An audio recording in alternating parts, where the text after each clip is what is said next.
కొందరిని చూసి చెప్తున్నా నేను. మనిషి అన్నం తిన్నా తినకున్నా ఫోను మాత్రం చేతిలో ఉండవలసిందేనోళ్ళ. మూడొద్దులు ఉపాసం ఉన్నా వంటాడు కానీ 3 నిమిషాల ఫోన్ లేకుంటే మాత్రం ఐబత్ ఐబత్ అవుతుంటాడు. ఫోన్లతోని పెద్ద రామాయణము. మరి అందులో గంతగానేమి ఉంటాయో. ఒకరోజు చేతిలో లేకుంటే ఏమవుతుందో అర్థమే కాదోళ్ళ. అసలు నన్ను అడుగు తెల్లోళ్ళంతా ఫోన్లతోని. ఈ ఫోన్లే లేకుంటే ఒక చిత్తం అవుతుంది అనుకుంటా కానీ దిమాగ్ ఖరాబ్ చేసుకునేందుకన్నా కావాల్సుకొని ఫోన్లు వాడతారు కావచ్చు జనాలు. అగో గీ పిల్లగాడు నీళ్ళేమో చేస్తాడు కదా, చేపలు పడతాండా ఏంది? కాదు కాదు, ఏమో బంగారమో వజ్రాలో పోడగొట్టుకున్నట్టున్నది. అందుకే గంతగారం తనలాడుతుండు అని అనిపిస్తుందా?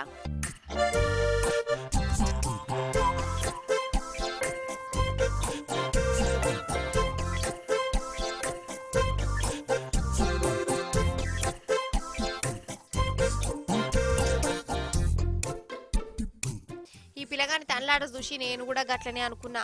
కానీ బంగారం కాదు, పోను పోను ఓడగొట్టుకున్నాడు. నీళ్ళల్లో పడ్డదట. కథం పానమంతా మిరమిరమంటుంది.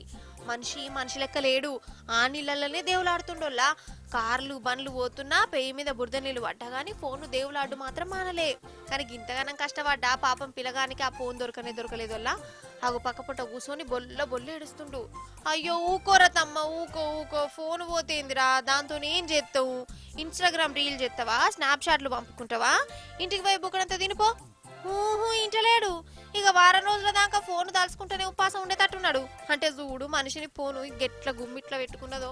కుటుంబం కంటే తిండి తికాన కంటే ఫోన్ ఎక్కువైపోతుందిరా అందరికీ కదా.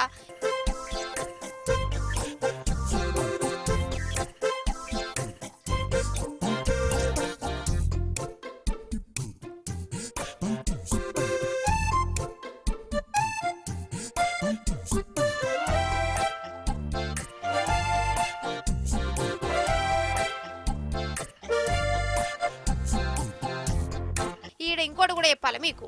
ఫోన్ ఓడగొట్టుకుంటే ఇంకో ఫోన్ కొనాలి, దానికి పైసలు కావాలి. కమస్కం ఒక 8,000 10,000 అని ఉండాలి. ఆ 10,000 కమాయించాలంటే ఎంత కష్టపడాలనో. అందుకే గిట్ల ఏడుస్తుండు కావచ్చు. ఏమో పట్టురి. మొత్తానికి బంగారం పోయినా ఎడతారో ఎడవరో కానీ ఫోన్ పోతే మాత్రం కొంతమంది గిట్లనే ఎడతారు కదా.